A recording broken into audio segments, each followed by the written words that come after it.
what's up mga kadabarkad? So, iyon nga, sa wakas, nanalo ang TVJ sa kanilang pinaglalaban sa Marikina Regional Trial Court. So, kanina, yun nga, nag-announce may announcement yung TVJ sa Facebook account nila kanina at saka, yun, pinaalam nila sa lahat na nanalo sila. So, according doon sa binasa ni Tito Sen is pinagbabawalan na ng Marikina Regional Trial Court tape na gamitin ang logo ng Itbulaga at saka yung lahat-lahat na. So, ayan, congratulations! Congrats TVJ, legit Dabarkats, at saka sa lahat-lahat ng bumubuo ng Itbulaga, yung mga staff nila. At saka talaga naman, hindi naman kasi maipagkailan na sila ang totoong nagmamay-ari sa Itbulaga, hindi ba? So, ito guys, panoorin natin yung announcement ng TVJ kanina. Okay. Kayo, anong ginagawa namin dito? Hindi po kami kakanta. Wala po kami ibebenta. Meron lang po kami gustong ibahagi sa lahat ng ating mga kaibigan, sa lahat ng Dabarkads. Dahil kami po nandito po sa TV5 Media Center. Galing po kami sa kasalukuyan po.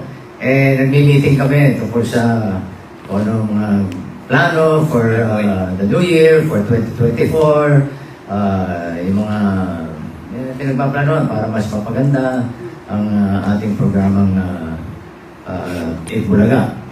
Ngayon, exactly 4:23 ng hapon. Kanina lang. Pakinggan natin kung nakatanggap po si kung ano yung result. Pakinggan natin yung babasahin ni Tito Sen. May kinalaman po sa desisyon ng korte tungkol po sa Itbulaga. At narito po si Tito Sen para basahin ang isang portion. Napakahaba po ng desisyon ng korte. Marikina Court, no? Babasahin ko na nga. In this positive portion na sinasabi.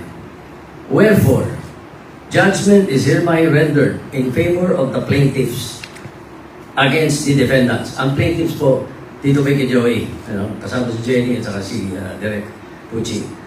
Permanently enjoining defendants, Television and Production Exponents Incorporated and GMA Network Incorporated from 1. Using the trademarks EB, Itbulaga and EB, including all the logos associated with the subject marks in its shows, programs, projects, or promotions. And number 2, using the Itbulaga jingle/song or any part thereof in its shows, programs, projects, or promotions. And 3, airing and broadcasting a playback of any and all recorded episodes of the Itbulaga show prior to 31st May 2023.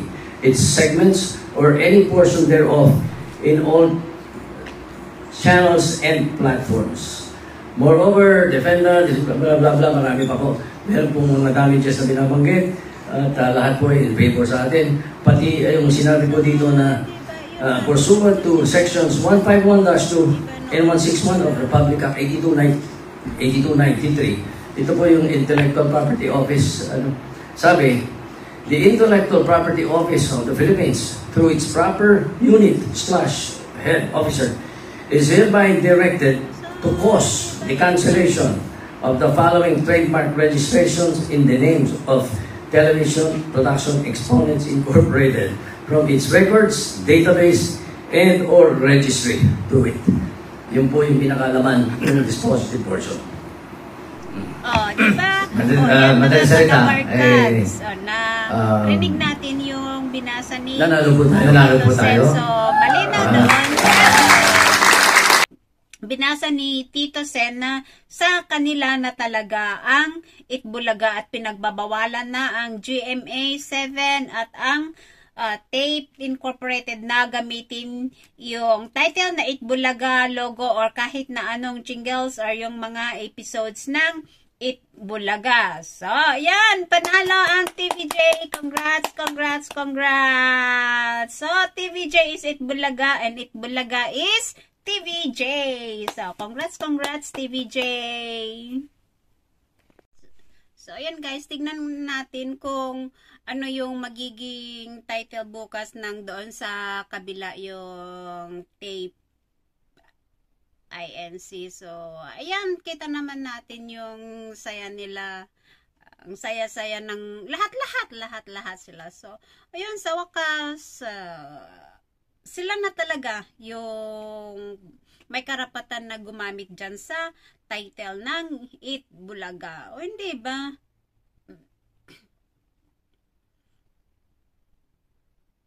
Alam naman kasi ng kabila na talagang ang TVJ is Itbulaga. Ang Itbulaga is TVJ, hindi ba? O, see, ang saya-saya nila. So, ayan, congrats, TVJ.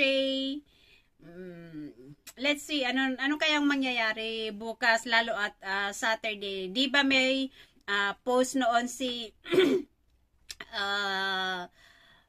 Mr. Henyo Master, si Boss Joey De Leon na doble-doble ang sorpresa daw bukas. So, bukod doon sa pag-i-air ng RPN 9, tapos, ito nga, bonggang-bongga bukas. So, siguro, or hindi natin alam kung kailan nila gagamitin yung kanilang logo. O bukas ba or sa Monday. So, kaabang-abang nyo kung anong mangyayari bukas. So, ayan guys.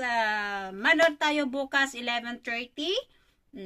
Panoorin natin ang Itbulaga. Sa wakas, ang Itbulaga bumalik sa kanyang totoong tahanan. So, yun.